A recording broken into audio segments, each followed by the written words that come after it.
इसके पीछे के षड्यंत्रकारियों को बख्शा नहीं जाएगा।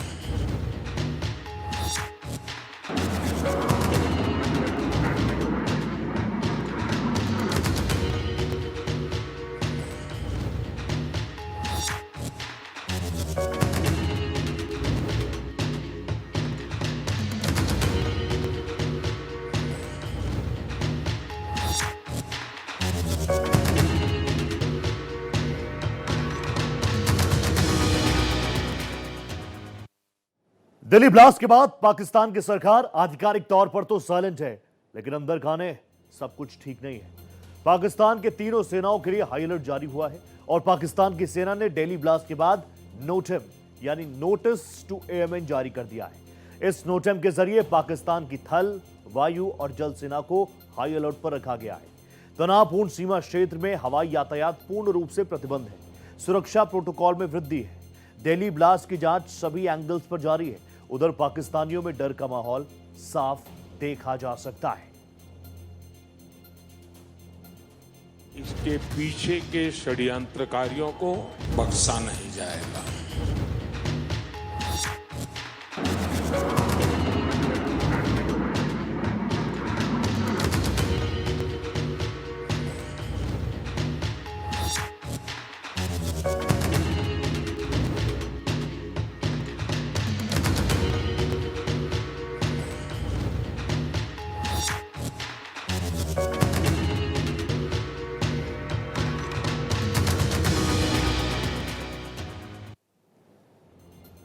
डेली 10-11 ये तारीख बहुत जल्दी आसानी से कोई भूलेगा भी नहीं और भारत भूलने देगा भी नहीं।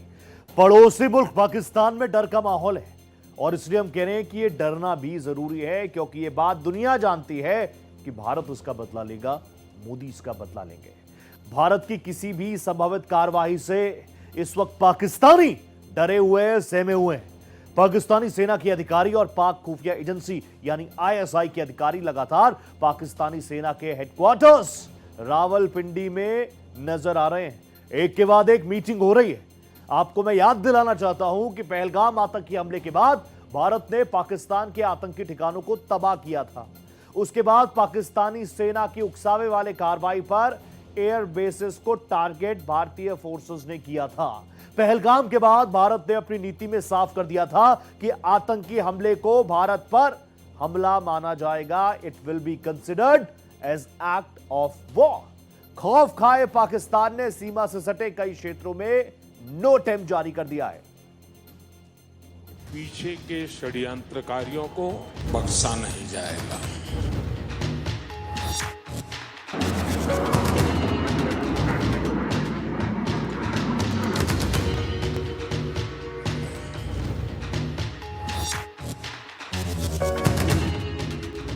सोशल मीडिया भारत की तरफ से होने वाले हमले को लेकर इंडिकेशंस देने लगे। दिल्ली ब्लास्ट के बाद प्रधानमंत्री नरेंद्र मोदी के बदले के ऐलान से पाकिस्तान में हड़कंप मच चुका है। पाकिस्तान को एक बार फिर भारत की ओर से बड़े हमले का डर सताने लगा है। प्रधानमंत्री नरेंद्र मोदी ने दिल्ली धमाके के बाद दूसरी बार यह साफ कर दिया कि आतंकियों और उनके आकाओं को किसी भी कीमत पर बख्शा नहीं जाएगा, नहीं जाएगा, नहीं जाएगा। दिल्ली हमले के बाद प्रारंभिक जांच यानी प्राइमा फेसी पाकिस्तान के आतंकी संगठन लश्कर-ए-तैयबा यानी एलईटी और जैश-ए-मोहम्मद से जुड़ते हुए तार नजर आ रहे हैं। पाकिस्तान को भारत से बड़े हमले का खतरा महसूस होने लगा है। पाकिस्तान में एक के बाद एक कई हाई लेवल मीटिंग हो रही है। भारत के हमले से खौफजदा पाकिस्तान के वजीर आजम शहबाज शरीफ ने अपनी कैबिनेट के आला मंत्रियों के साथ प्रेसिडेंट आसिफ अली जरदारी के साथ एक मीटिंग भी की है। इस मीटिंग में शहबाज शरीफ, पाकिस्तान के आंतरिक मामलों के मंत्री मोहसिन नकवी, कानून मंत्री आजम नजीर तारड़ और पूर्व प्रधानमंत्री यूसुफ रजा गिलानी भी शामिल थे। इस मीटिंग से पहले ही शहबाज कैबिनेट के वजीर ये कहने लगे कि भारत के साथ Pakistan state of war situation में है। इसके पीछे के षड्यंत्रकारियों को बख्शा नहीं जाएगा।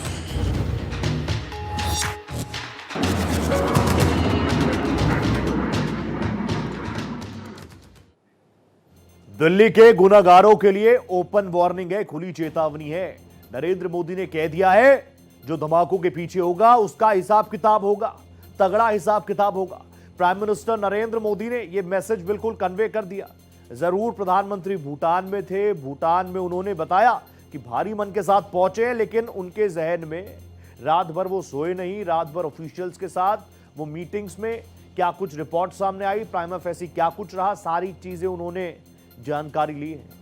दूसरा बड़ा चेहरा जिसने साफ कर दिया कि आने वाले दिनों में आतंक के पीछे जो ये तार जुड़ रहे हैं, अगर पाताल में भी छिपे होंगे तो वहां से भी भारतीय सरकार, भारत सरकार और भारतीय फोर्सेस उनको खींच कर लाएंगे। दूसरे चेहरे जिसकी मैं बात कर रहा था, गृह मंत्री अमित शाह, हर एक दोषी को सख्त से सख्त सजा देंगे, कड़ी से कड़ी सजा देंगे, ये ऐलान कर दिया है, ये घोष कर दिया है, उद्घोष कर दिया है गृह मंत्री जी ने। आपको याद होगा, जैसे ही घटनाक्रम घटा, महज 3 घंटों के अंदर वारदात वाले स्थल पर पहुंच गए थे गृह मंत्री अमित शाह। गृह मंत्री जी उस वक्त वहां पर जितनी भी एफएसएल की टीम थी, दिल्ली पुलिस के स्पेशल टीम के स्पेशल जो यूनिट्स थी, उनसे लगातार वो संवाद करते हुए नजर आ रहे थे और वो बार बार देशवासियों को यही मैसेज दे रहे थे 10-11, 10-11, 10-11 को, कि जो भी इसमें होगा उसके पीछे जाएंगे, उसको उसकी सही जगह पर पहुंचाएंगे। तीसरा बड़ा चेहरा रक्षा मंत्री राजनाथ सिंह। राजनाथ सिंह ने भी देशवासियों को यह मैसेज कन्वे किया कि जो भी दोषी होगा किसी भी कीमत पर बख्शा नहीं जाएगा, दुश्मन चाहे सीमा के पार हो। और वो सीमाएं आप जान रहे हैं अलग अलग, क्योंकि अभी तक prima facie Pakistan, Bangladeshi connection, China, हर एक चीज पर बात हो रही है। खुद गृह मंत्री जी, खुद रक्षा मंत्री जी ये कहते नजर आए, हर एक एंगल पर तफ्तीश जारी है, हर एक एंगल को हमने खुला रखा है और जो भी दोषी होगा, जहां भी दोषी होगा, उसको बख्शा नहीं जाएगा। अब यहां से आप देखिए, तारीख कोई भूलेगा नहीं, जैसे मैं आपको बता रहा हूं। अब आतंकिस्तान थर-थर कांपने लगा है। क्या कुछ है, आतंकिस्तान कांप क्यों रहा है? क्योंकि सबसे बड़ी वजह प्राइम मिनिस्टर नरेंद्र मोदी, दूसरी बड़ी वजह भारत फिर से हमला ना कर दे, क्योंकि इंडिकेशन साफ है। तीसरी वजह, ऑपरेशन सिंदूर कभी बंद हुआ ही नहीं था, operation Sindoor continues continues and continues. ये 3 बड़े कारण है जिस वजह से पाकिस्तान जो है वो डरा है। चौथा, पहलगाम में जो घटनाक्रम हुआ था, देश ने कहा था कि वो अपूर्णीय क्षति है, उस क्षति को हम भर नहीं पाएंगे, लेकिन आतंक के आकाओं को मौत की नींद जरूर सुलाएंगे। वही काम भारत सरकार ने किया था, हमारी फोर्सेस ने किया था। और अब आतंकी हमला, पिछली बार ही पहलगाम के बाद सरकार ने साफ कर दिया था, देश ने साफ कर दिया था, एक एक नागरिक जो देश का है उसने साफ कर दिया था, any such act will be considered as act of war. अब यह आतंकी हमला है, यह साफ हो गया। भारत सरकार ने लगभग 72 घंटे लिए और उसके बाद यह साफ किया कि दिल्ली में जो अटैक हुआ, ब्लास्ट हुआ, वो है एक्ट ऑफ वॉर। आगे बढ़िए, पाकिस्तान क्यों कांप रहा है, ये मैं क्यों कह रहा हूं? नोटिस जारी हो गया है, नोटिस टू एयरमैन, यानी उनकी जो एयर स्पेस है वो पूरी तरीके से बंद रहेगी। नोटेम जब जारी होता है, पूरी एयर स्पेस को बंद कर दिया जाता है और पाकिस्तान ने अपनी एयर स्पेस को बंद करके यह बता दिया कि वो कितना ज्यादा डरा हुआ है। अभी यहां से आगे क्या और क्या कुछ कारण है वो भी मैं आपको बताता हूं। देखिए, वायुसेना, नौसेना और थल सेना, तीनों ही फोर्सेस को हाई अलर्ट पर रहने को कहा है। यह असीम मुनीर का चेहरा आपके सामने है। पहलगाम के बाद ये चेहरा दिखाने लायक थे नहीं, एक बार फिर से वही कायराना हरकत की है। और आप देखिए, रेड अलर्ट पर पाकिस्तान के सभी एयरबेस और एयरफील्ड, क्योंकि पिछली बार क्या कुछ हमारी फोर्सेस ने किया था, भारतीय फोर्सेस ने किया था, हमारे राफेल ने क्या किया था, इंडियन एयरफोर्स ने क्या किया था, अभी तक भी वर्स्ट नाइटमेयर है वो पाकिस्तानियों के लिए, आसिम मुनीर के लिए। तो एक बार फिर से उन्हीं चीजों का डर सताने लगा है। पाकिस्तानी सेना के जवानों की छुट्टियां रद्द की जा चुकी है, विश्वस्त सोर्सेज मेरे बता रहे हैं। जितने भी फोर्सेस के जवान थे जो छुट्टियों पर जा रहे थे, उनको हाई अलर्ट पर रहने को कहा है, अपनी पोस्ट ज्वाइन करने को कहा है। अगले 72 घंटों में एक मिसाइल परीक्षण की भी संभावना है। ये जो नोटिस जारी किया है, ये बौखला चुका है पाकिस्तान और वो बताना चाह रहा है कि मैं तो एक मिसाइल परीक्षण करना चाह रहा हूं, इसीलिए हमने नोटिस जारी किया है। पाकिस्तान को ऑपरेशन सिंदूर का सता रहा है डर।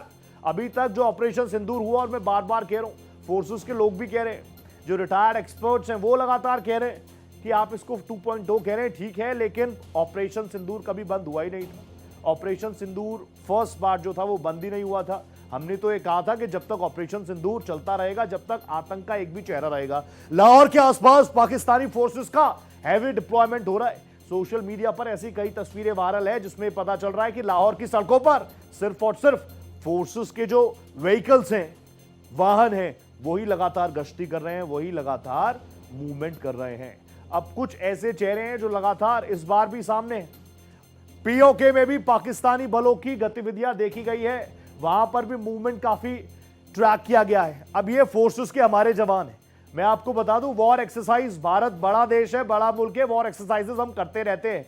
ये जैसलमेर की तस्वीरें जहां पर भारत मां के वीर सपूत, चाहे आसमान हो चाहे धरती हो, हर जगह से कैसे एक एक इंच जमीन को सुरक्षित रखना है, एक एक नागरिक को सुरक्षित रखना है, उसके लिए ये वॉर प्रैक्टिसेस लगातार जारी है। ऐसे इमरजेंसी कंडीशंस में हेलीकॉप्टर्स, आप जानते हैं अपने पास LCH भी है, यानी लाइट कम्बैट हेलीकॉप्टर्स भी है, हमारे पास अपाचे भी है। इसके अलावा ये जो वॉर की जो इमेजेस है ना, वॉर प्रैक्टिसेस की जो इमेजेस है जैसलमेर में, जैसलमेर से आप जानते हैं बिल्कुल लगा हुआ है पाकिस्तान के साथ। और ऐसे वक्त में जब ये गलती की जा चुकी है, भारत पहले भी समझा रहा था कि इतना घर में घुस के मारेंगे, अगर ऐसा कुछ एक्ट हुआ दिल्ली में वापस हो गया। मैं बार बार कह रहा हूं, देश जानता है। तो फ्रॉम आप देखिए, जमीन से लेके आसमान तक हर जगह सिर्फ और सिर्फ भारत मां के वीर सपूत ये बता रहे हैं। ये हेलीकॉप्टर्स की, ये हमारे फाइटर फ्लाइट्स की ये जो गर्जना है ना, ये गर्जना सिर्फ देश के अंदर तक नहीं है। ये मैं आपको 5 अलग अलग कैमरास के माध्यम से दिखा रहा हूं। ये जो वॉर प्रैक्टिसेस चल रही है, एक तरफ आप देखिए हमारे टैंक्स बिल्कुल अपनी पोस्ट पर तैनात है। टैंक्स के साथ किस तरीके से इस वॉरफेयर में आगे बढ़ा जा रहा है वो आप इन विजुअल्स में देख सकते हैं। इसके अलावा ग्राउंड पर हमारी हैवी फोर्सेस, भारत मां के वो वीर सपूत जो ना दिन देखते हैं ना रात देखते हैं, पूरे तरीके से इस वॉर एक्सरसाइज में आप एक बार सोचिए, आप इन विजुअल्स को अगर देख रहे होंगे ना, मेरे शब्दों की भी जरूरत नहीं है, कुछ ऐसी चीजें होती हैं। इसके अलावा ये हैवी आर्मर्ड व्हीकल्स आप देखिए हमारी फोर्सेस के, ये लगातार गश्त कर रहे हैं, ये लगातार घूम घूम कर बता रहे हैं कि क्या कुछ करना है। और मैं बार बार कह रहा हूं, हम किसी देश को ना डरा रहे हैं ना धमका रहे हैं। एक बड़ा मुल्क है भारत, एक जिम्मेदार मुल्क है भारत, और ऐसे में यहां पर वॉर एक्सरसाइज होना वक्त की मांग भी है। और आपने देखे होंगे ड्रोन्स के जरिए, यानी चप्पे चप्पे के लिए तैयार है हमारी फोर्सेस, और इंतजार रहता है एक सुप्रीम आदेश का अपने सुप्रीम कमांडर से। और भारत मां के वीर सपूत बस उस एक ऑर्डर के लिए, उस एक मिशन के लिए हमेशा तत्पर रहते हैं। अब मैं आपको एक चीज बताऊं, ये तो हो गई हमारी फोर्सेस की तैयारी, वेदर इट्स एयरफोर्स और आर्मी और नेवी, वहां पर भी लगातार काम हो रहा है। लेकिन हमारे इंटेलिजेंस ब्यूरोज भी लगातार काम कर रहे हैं। अभी आतंक की कितनी कारें हैं, तार दर तार जोड़ रहे हैं और कार पे कार बरामद हो रही है। आपको याद होगा 10/11 को एक I-20 कार में ब्लास्ट हुआ, अमोनियम नाइट्रेट उसमें था, उसमें 12 लोगों की जान चली गई। उसके बाद वापस ही आया कि एक और लाल कलर की कार है जिसकी तलाश हमारी एजेंसीज को, तो रेड इको स्पोर्ट को भी बरामद किया गया। आज एक और कार ब्रेजा, उसको भी अल फलाह यूनिवर्सिटी से बरामद कर लिया गया है। अब यहां पर जिस तरह की थ्योरीज लगातार चल रही है, हालांकि मैं बार बार कह रहा हूं, हमारी फोर्सेस, हमारी एजेंसीज, सब पर भरोसा है, वो अपने अपने लेवल्स पर काम कर रही हैं। लेकिन अब यहां से 3 गाड़ियों के बारे में डिटेल्स आ गई। जैसी थ्योरीज चल रही हैं कि एक साथ पूरे दिल्ली में 8 से 10 जगहों पर सीरियल ब्लास्ट एक ही वक्त पर अलग अलग जगहों पर ये ब्लास्ट करने थे। ये बड़ी साजिश को डिकोड भी किया है। लेकिन बार बार मैं कह रहा हूं, हमारी फोर्सेस जो हैं, जो काम कर रही हैं, जो इन्वेस्टिगेटिव एजेंसीज हैं, whether it's NIA, national investigative agency, और इंटेलिजेंस ब्यूरो। अब देख लीजिए, पहली गाड़ी डॉक्टर शाहीन की जिससे हथियार बरामद हुआ। दूसरी गाड़ी आप देखिए, उमर में धमाके किया, I-20 कार को उड़ाया, कई लोगों की जान गई। तीसरी कार फरीदाबाद से बरामद हुई, यानी वो तीसरी कार फोर्ड इको स्पोर्ट, और चौथी कार ब्रेजा जो कि फरीदाबाद की अल फलाह यूनिवर्सिटी से ही बरामद की गई है। अब आप एक एक करके, अब अल फलाह यूनिवर्सिटीज को लेकर, उसकी फंडिंग को लेकर अब एजेंसीज उस दिशा में भी काम कर रही हैं। फाइनेंशियल ट्रायल को लेकर लगातार काम किया जा रहा है। इन लोगों के पास पैसा कहां से आ रहा था, कहां से फंडिंग हो रही थी, उस दिशा में भी ये नेक्सस बहुत बड़ा है, चैलेंजिंग है जो काम अब तक हुआ है। गिरफ्त में कौन कौन है आप देखिए, गिरफ्त में है डॉक्टर शाहीन शाहिद, इस वक्त फोर्सेस की गिरफ्त में है। लगातार इन्वेस्टिगेटिव एजेंसीज अपनी इन्वेस्टिगेशन को आगे बढ़ा रही हैं। आपको याद होगा, अगर हम 10/11 को सामने रखें तो पहली गिरफ्तारी डॉक्टर आदिल फ्रॉम कश्मीर, जब उसके लॉकर से AK-47 बरामद हुई, उसके आधार पर मुजम्मिल की गिरफ्तारी। देन मुजम्मिल से जब इन्वेस्टिगेशन शुरू हुई तो शाहिदा शाहीन की गिरफ्तारी। जैश ए मोहम्मद की महिला विंग की एक कमान, इसका काम क्या था, युवाओं को, खासकर महिलाओं को, जमात उल मोमिनात की ये महिला कमांडर, युवाओं को ब्रेन वॉश करके इस दिशा में लाना। लॉजिस्टिक फंडिंग देने का काम भी इसी चेहरे के ऊपर, इसी के ऊपर जिम्मेदारी थी। और अब ये फोर्सेस के हाथों में है। इसके अलावा छोटे भाई का भी ब्रेन वॉश किया, उसको भी आतंकी राह पर आगे निकाल दिया। ये काम था शाहिदा शाहीन का। शाहीन, अब इनका दहशतगर्दी वाला ब्रेन, इसको डिकोड करना एजेंसीज के लिए एक बहुत बड़ा चैलेंज है। मुजम्मिल से ये संपर्क में आई, अल फला में इसने नौकरी भी पाई। अल फला यूनिवर्सिटी जो कहीं ना कहीं अब केंद्र में भी है, यहाँ पर किस तरह की पढ़ाई दी जा रही थी।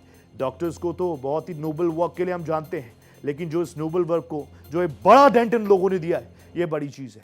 शाहीन की गाड़ी से ही, शाहीन के नाम पर ही वो गाड़ी रजिस्टर थी जिससे AK-47 बरामद की गई, और वहीं से इस पूरे घटनाक्रम की कड़ियां जुड़ती गई। और अब तक मैं आपको बता दूं, फ्रॉम कश्मीर टू फरीदाबाद, उत्तर प्रदेश के अलग अलग इलाकों से 10 से ज्यादा गिरफ्तारियां हुई हैं। 10 से ज्यादा गिरफ्तारी हुई है।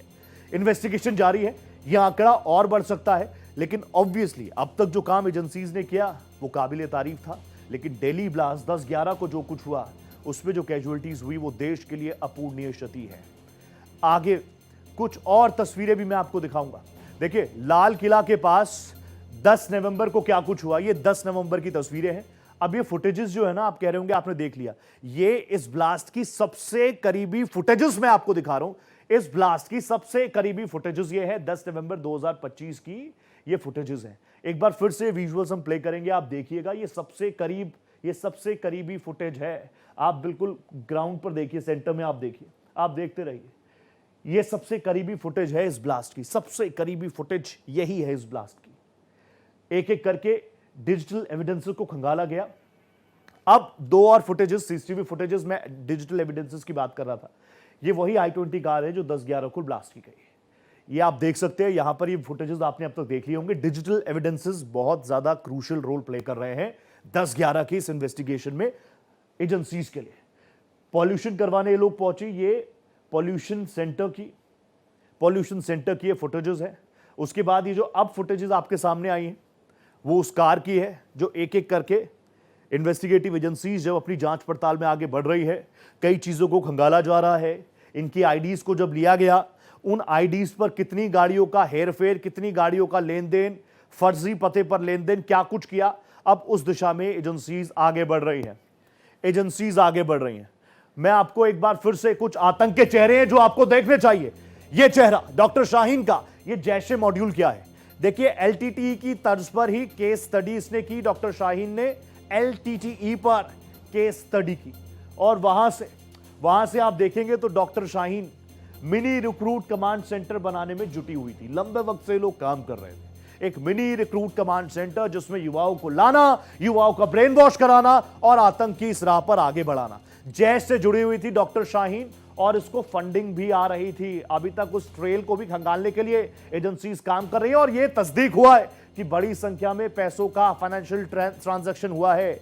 आतंकी ट्रेनिंग के लिए जगह भी ढूंढ रही थी, लगातार घूम रही थी, एक जगह लेना चाह रही थी जहां पर ये उन आतंकवादियों को ट्रेनिंग दे सके।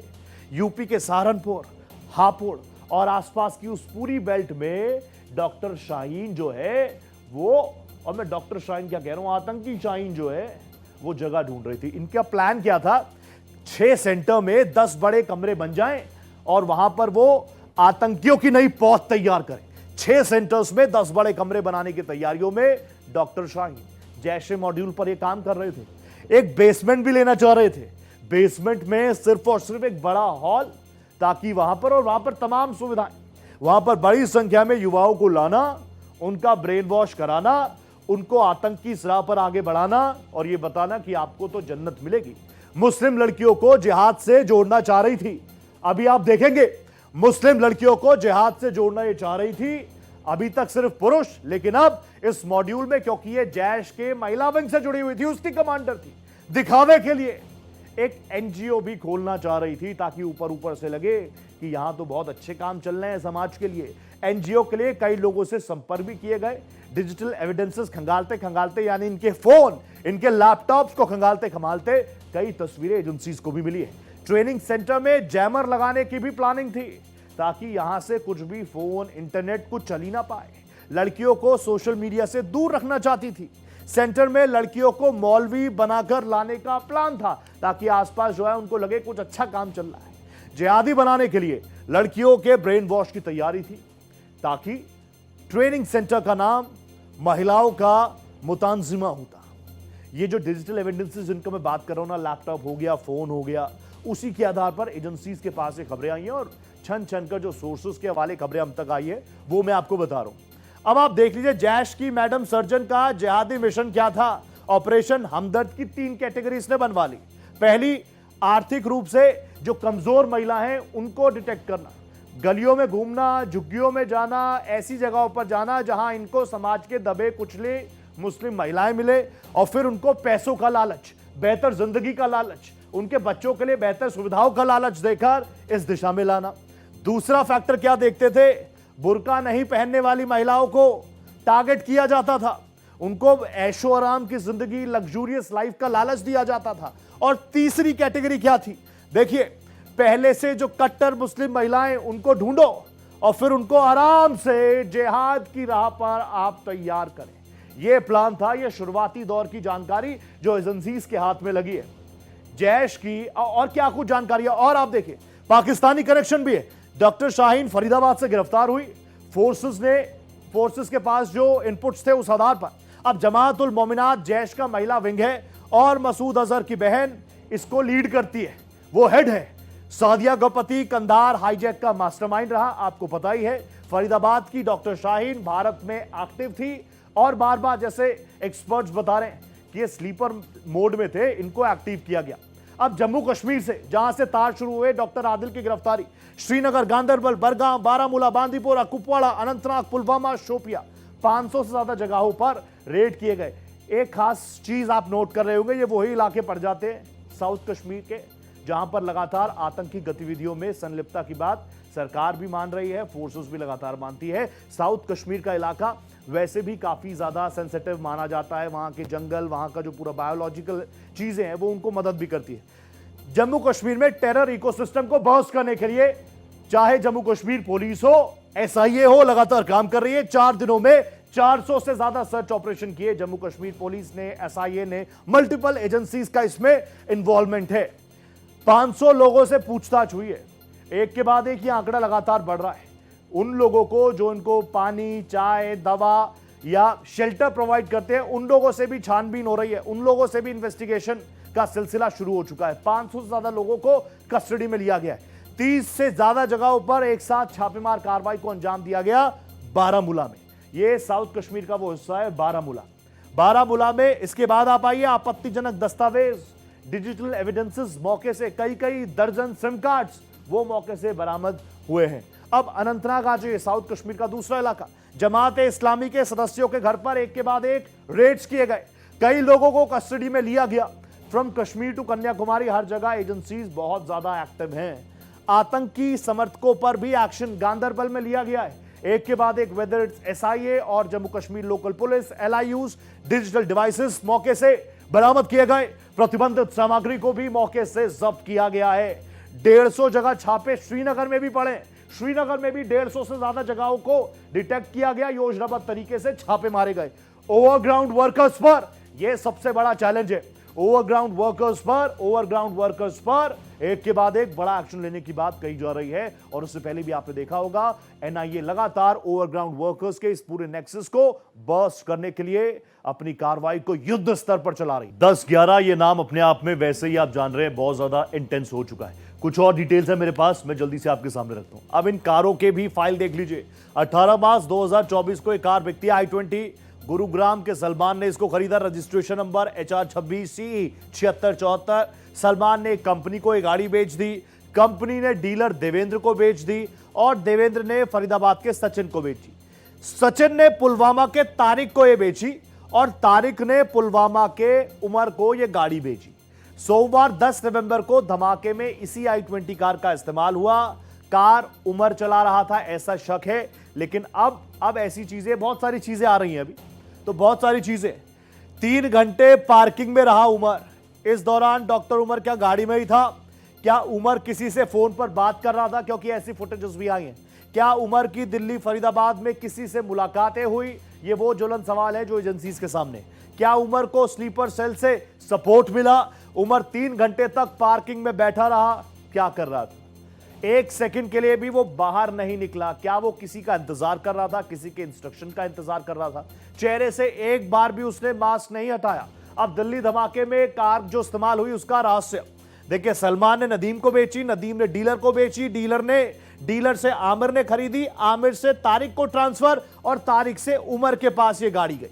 तारिक से उमर ने खरीदी। उमर अभी आप जान रहे हैं इन्वेस्टिगेशन में सबसे बड़ा किरदार बना हुआ है। दिल्ली ब्लास्ट के बड़े सवाल, कैसे फरीदाबाद से गायब हुआ आतंकी डॉक्टर उमर? क्योंकि एजेंसीज को भी इनपुट रहे होंगे। क्यों आतंकी उमर ने गाड़ी के अंदर मास्क पहना? क्या वो पहले से ही समझ रहा था?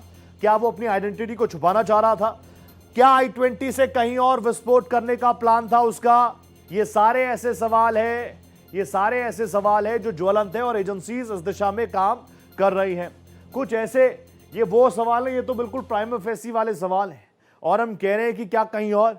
लेकिन जो चीजें हो गई 10-11 में, आप देखिए राजधानी दिल्ली का भी सबसे वो इलाका जहां पर लाल किला ऐसा इलाका है जहां पर 24/7 365 डेज पैरा फोर्सेस का डिप्लॉयमेंट होता है। तो हर कोई कह रहा है जल्दबाजी, हड़बड़ी या फिर this is the full proof plan. इस पर एजेंसीज क्या कुछ कहेगी उस पर रहेगा इंतजार। डिटेल्स में आपके सामने लेकर आता रहूंगा। आज फिलहाल इतना ही, दीजिए इजाजत, नमस्ते। पीछे के षड्यंत्रकारियों को बख्शा नहीं जाएगा।